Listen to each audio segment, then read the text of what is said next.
Nous avons comme je vous l'avais dit, Jean-Michel, qui fait partie de l'émission Les Maudits, qui est là ce soir avec nous et qui va nous parler du problème de l'anarchie et de la franc-maçonnerie.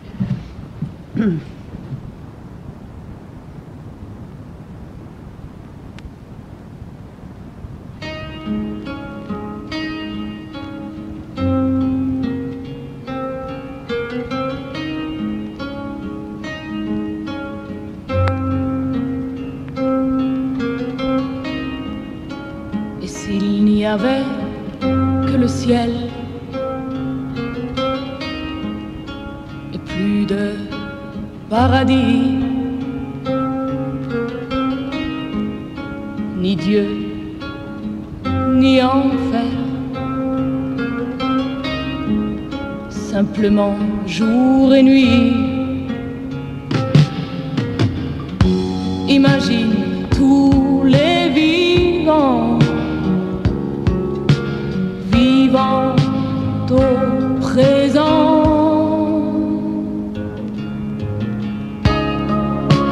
Et s'il n'y avait plus de pays, pas de patrie non plus, fini la guerre, les tueries, religion disparu. Imagine tous les vivants, vivant dans la paix.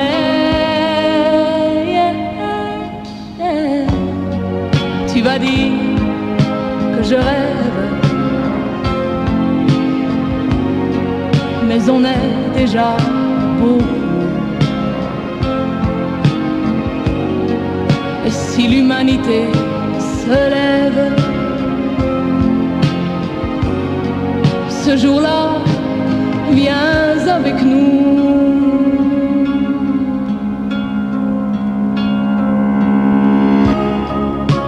Et s'il n'y avait plus de vol,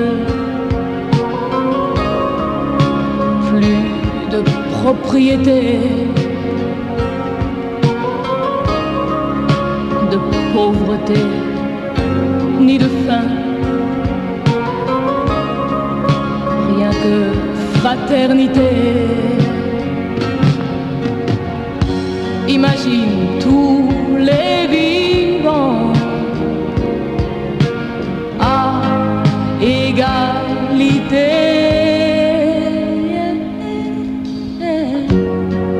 Tu vas dire que je rêve, mais on est déjà beaucoup. Et si l'humanité se lève, ce jour-là, viens avec nous.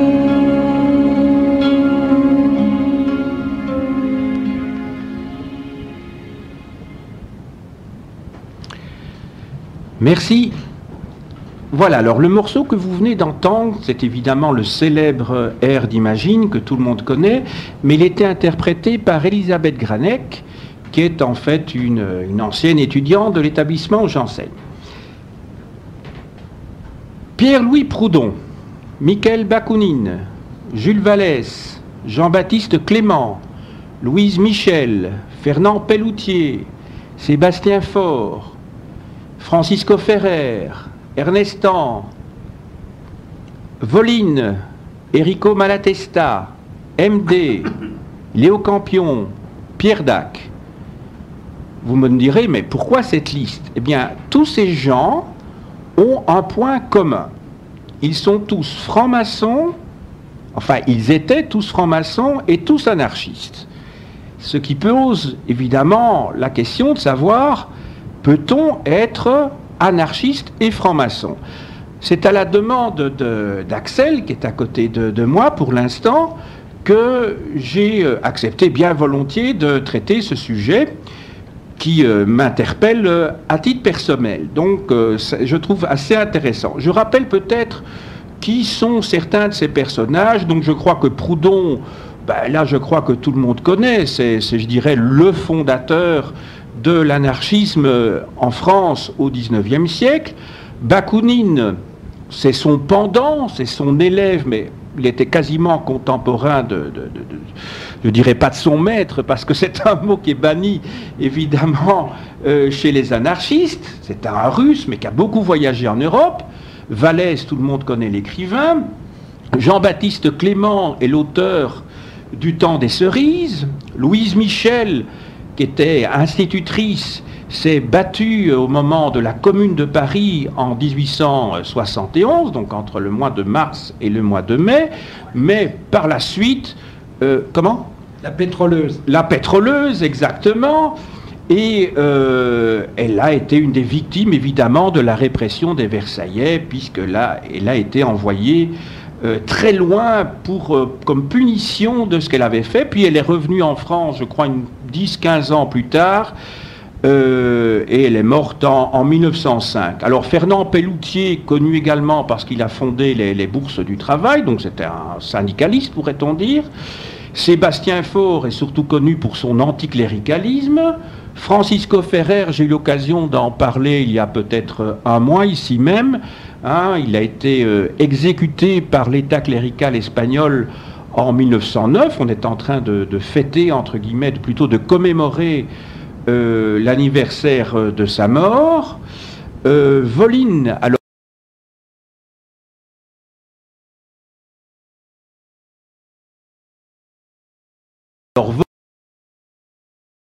Voline, anarchiste aussi célèbre, il était le compagnon de Nestor Makhno entre, je dirais, 1917 et 1921.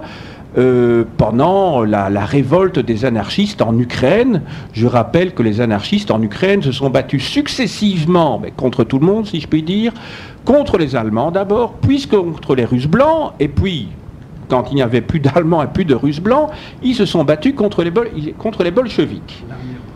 Contre l'armée rouge, autrement dit, tout à fait. Et ils ont été éliminés, donc... Et Makhno a fini sa vie à Paris en 1935-36, si mes souvenirs sont bons. Alors Enrico Malatesta, grand anarchiste s'il en est aussi, je dirais grand anarchiste italien, il a contribué à fonder l'Union anarchiste italienne, dont il a rédigé le programme en 1920. Alors Léo Campion et Pierre Dac, évidemment, ils sont beaucoup plus récents. Ils sont connus dans le domaine, ce sont des humoristes. Léo Campion s'est également fait connaître comme comédien dans les années 60 dans une série télévisée bien connue. Pierre Dac, je crois que voilà, ce sont des personnages que tout le monde connaît. Bon, ils sont décédés maintenant, mais beaucoup d'entre nous les ont connus. Donc tous les gens tous ceux que je vous ai cités étaient tous anarchistes et francs-maçons. Donc ça pose au moins le problème de savoir où y a-t-il compatibilité entre le fait d'être anarchiste et d'autre part celui d'être franc-maçon. Alors je vais commencer peut-être par deux témoignages de francs-maçons libertaires. Le premier est Charles Davray, et vous allez voir qu'il fait l'apologie de l'anarchie, et ensuite je vous citerai un texte de Léo Campion sur la maçonnerie. C'est une manière, je crois, intéressante d'aborder le sujet. Tout d'abord, la chanson de Charles Davray date du début du XXe siècle et s'intitule « Le triomphe de l'anarchie ». J'ai les paroles, mais je ne connais pas l'air. Donc je vais simplement lire le texte que j'ai devant les yeux. Tu veux bâtir des cités idéales. Détruis d'abord les monstruosités. Gouvernements, casernes, cathédrales, qui sont pour nous autant d'absurdités. Dès aujourd'hui, vivons le communisme. Ne nous groupons que par affinité. Notre bonheur naîtra de l'altruisme, que nos désirs soient des réalités. Et le refrain, qui reviendra plusieurs fois, mais je ne le citerai que maintenant, cette fois-ci. Debout, debout, compagnons de misère, l'heure est venue, il faut nous révolter. Que le sang coule et rougisse la terre, mais que ce soit pour notre liberté. c'est reculer que d'être stationnaire, on le devient de trop philosopher. Debout, debout, vieux révolutionnaire, et l'anarchie enfin va triompher. Debout, debout, vieux révolutionnaire, et l'anarchie enfin va triompher. Empare-toi maintenant de l'usine, du capital, ne sois plus serviteur. Reprends l'outil et reprends la machine. Tout est à tous, rien n'est à l'exploiteur. Sans préjugés, suis les lois de nature et ne produis que par nécessité. Travail facile ou besogne très dure n'ont de valeur qu'en leur utilité.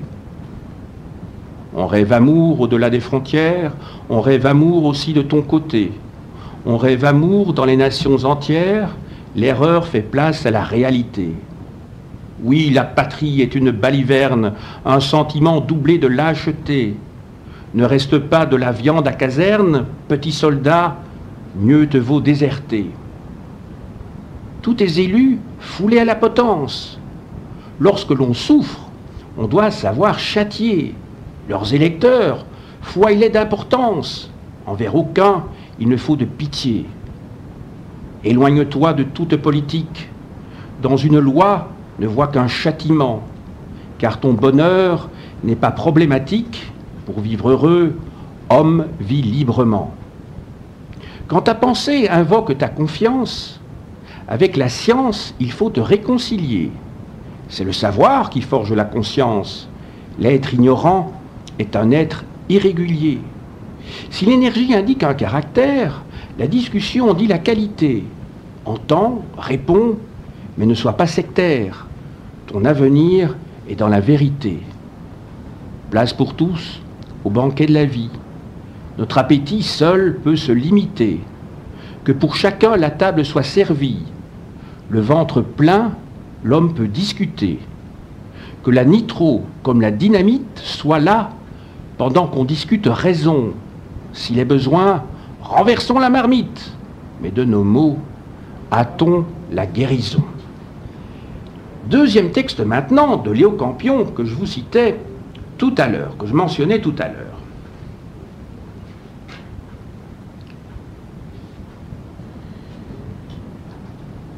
La franc-maçonnerie est un des rares groupements parmi les sociétés de pensée auxquelles un homme libre puisse adhérer sans rien abdiquer, parce que son adhésion n'est pas un enrôlement, elle n'implique aucune obligation incompatible avec son idéal, parce qu'elle ne nuit pas à sa liberté, n'attente pas à son indépendance, n'amenuise en rien ses convictions.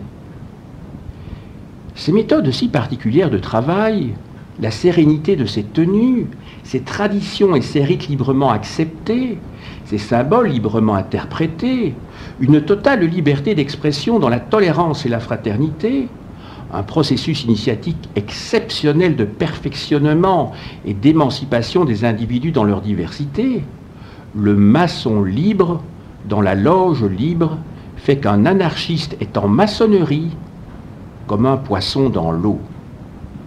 Il faut être un homme libre pour accepter et non pas subir une discipline, car il n'est de discipline valable que celle à laquelle on se soumet librement et spontanément. Voilà. Si j'ai cité ces deux textes, c'est parce qu'il me semble une bonne introduction en matière du sujet qui va nous occuper ce soir. Je compte aborder les problèmes suivants. Tout d'abord, les objectifs, ensuite les principes et enfin l'organisation.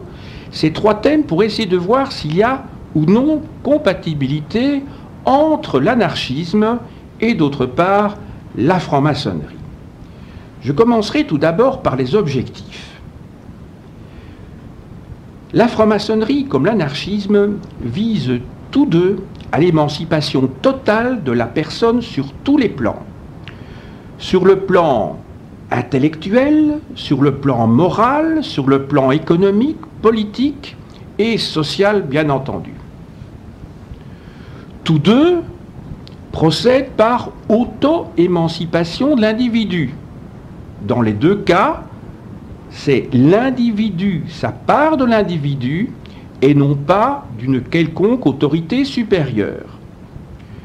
Deuxième élément, c'est que aussi bien les francs-maçons que les anarchistes ont un profond respect de l'autre. Troisième élément qui me semble les rapprocher, en tout cas dans leur pensée, c'est que dans les deux cas, il s'agit d'utopie. Dans les deux cas, les anarchistes et les maçons savent qu'ils visent un objectif qui ne sera jamais atteint, puisque par définition, l'être humain et l'humanité sont perfectibles à l'infini. Donc il s'agit d'un objectif à atteindre et non pas d'une société à installer, certainement pas de manière autoritaire.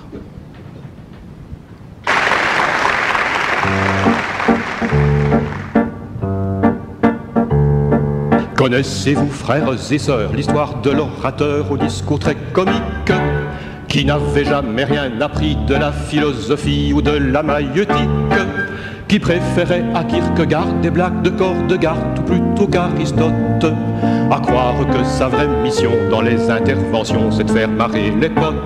Pour réussir un bon discours, disait-il à sa cour, pas besoin de culture, vous prenez une conférence avec la circonstance qu'au moins 2 heures elle dure. Puis quand le vénérable maître demande de faire connaître votre avis maçonnique, vous lui balancez en 2 mots une blague de Toto, c'est ça ma politique. Il y a quelque chose assurément de marrant au Grand Orient.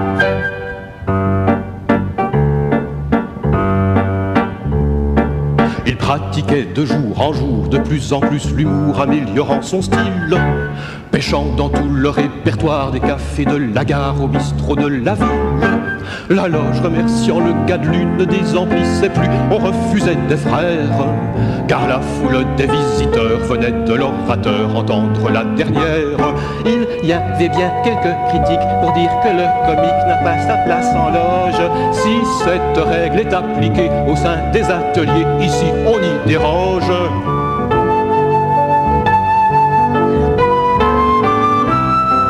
D'ailleurs, n'est-il pas maçonnique de fermer la boutique par une blague écossaise?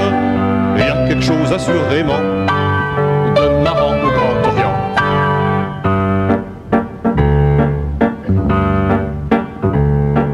Mais le jour de l'initiation, quand les délégations à l'Orient se placèrent, ce n'était pas pour l'impétrant qu'ils étaient là en rang pour voir le nouveau frère.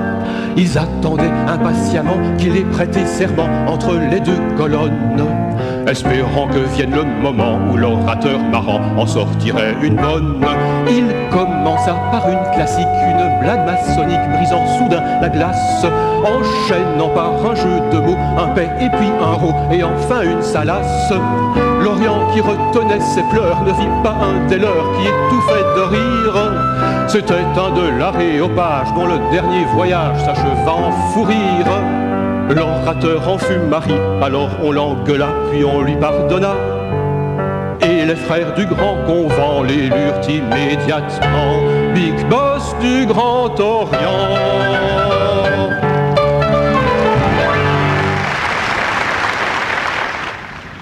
Alors, pour les auditeurs qui ne seraient pas familiers avec ce vocabulaire peut-être un petit peu abscon, à certains moments, un peu hermétique, je signalerai que l'orateur en loge n'est pas le conférencier, mais celui qui tient les tables de la loi. Le gadelu est le grand architecte de l'univers. Ce que l'on appelle l'Orient est le lieu du temple, donc du local où se réunissent les maçons, où se trouvent les principaux officiers dignitaires, le vénérable maître. On parle d'un aréopage. Alors là, l'aréopage concerne en fait des degrés de perfection en maçonnerie, du 19e au 29e degré, et ce qu'on appelle un convent, à la fin, c'est une assemblée générale. Voilà. Alors, je vais aborder un certain nombre de problèmes maintenant ou de sujets qui permettent de voir si anarchisme et franc-maçonnerie sont compatibles. Un élément qui semble en tout cas commun, c'est l'anticléricalisme. J'ai pas dit l'antireligiosité, mais en tout cas l'anticléricalisme. En effet, la religion n'est pas incompatible avec la franc-maçonnerie, loin s'en faut. En revanche, l'anticléricalisme dans la franc-maçonnerie européenne, c'est-à-dire continentale, en France, en Belgique, en Italie, en Suisse en particulier, est quelque chose qui est, je dirais, inscrit dans les gènes de la franc-maçonnerie, puisque les francs-maçons sont opposés à toute forme de dogme, à tout argument d'autorité. Par conséquent, les prêtres ou ceux qui représentent une vérité révélée ne sont pas évidemment, des représentants qui peuvent, aux yeux des maçons, participer au progrès de l'humanité. Alors, il faut signaler également, et c'est toujours du point de vue de l'anticléricalisme, c'est que lorsque l'Association internationale des travailleurs, dans sa deuxième ou sa troisième version, a été fondée par Lénine, c'est en 1919 si mes souvenirs sont bons, eh bien, cette Association internationale des travailleurs prévoyait dans ses 21 conditions qu'aucun parti qui adhérait à l'internationale léniniste prévoyait qu'aucun de ces partis ne pouvait avoir de membres appartenant à la franc-maçonnerie. Alors on pourrait dire, ben oui, c'est parce que la franc-maçonnerie comprenait ou comprend beaucoup de bourgeois, c'est-à-dire des membres des classes possédantes ou proches, en tout cas des classes possédantes. En fait, c'est surtout parce que les francs-maçons sont des libres penseurs qui refusent toute forme de dogme. Et vous savez que le léninisme n'est pas un exemple de libre pensée. Deuxième élément, après l'anticléricalisme, le problème du secret. Alors, le secret en franc-maçonnerie, c'est un grand mythe, car il n'y a pas de secret. Vous savez que les locaux sont aisément identifiables. Le 27 septembre, lors de la fête de la communauté française, n'importe qui peut aller visiter le Grand Orient, 79 rue de Laeken, près de la place de Brouckère.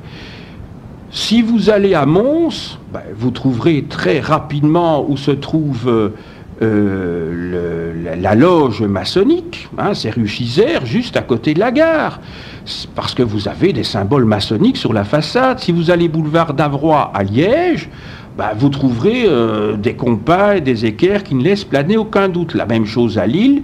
Et si vous allez à Paris, par exemple, eh bien, donc au 16 rue Cadet, vous allez bien entendu avoir en grandes lettres inscrit sur le bâtiment du Grand Orient de France, justement l'inscription Grand Orient de France.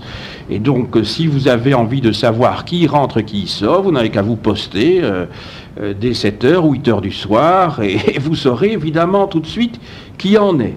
Donc, il n'y a aucun secret de ce point de vue-là. À Bruxelles, la même chose, ou dans les villes belges. Alors, troisième élément après l'anticléricalisme est le problème du secret de l'appartenance des membres. Donc, tout le monde... les maçons ont le droit de se dire maçon, il n'y a aucun problème à ce niveau-là. Troisième élément, le problème de l'engagement. Ça c'est peut-être quelque chose sur lequel les maçons et les anarchistes peuvent diverger, en tout cas quant aux moyens qu'ils utilisent. En maçonnerie, on travaille sur soi-même pour rayonner dans ce que les maçons appellent le monde profane. Il n'y a donc pas d'engagement politique en tant que tel. La preuve, c'est qu'en loge, je veux dire, l'appartenance à l'un ou l'autre parti n'est pas une condition requise. Donc il y a des membres de tous les partis, sauf bien entendu, on n'y trouvera pas des membres de partis d'extrême droite, certainement pas, de partis dogmatiques et de membres de partis liés qui défendent une religion en particulier. Ça c'est sûr, de partis islamistes ou catholiques bien entendu. Il faut toutefois dire que les anarchistes pour un certain nombre d'anarchistes, il n'y a pas obligatoirement, comment dirais-je, engagement direct dans la vie politique. Il y a un certain nombre d'anarchistes, et j'en connais, qui estiment que l'anarchisme plutôt, est avant tout une révolution sur soi-même. C'est un mode de vie, c'est un style de vie, et qu'il n'est peut-être pas obligatoire d'aller systématiquement dans toute une série de mouvements ou de manifestations. Donc il y a des anarchistes très individualistes qui n'appartiennent d'ailleurs à aucune organisation. Voilà, je propose un nouveau morceau qui, j'espère, va vous amuser.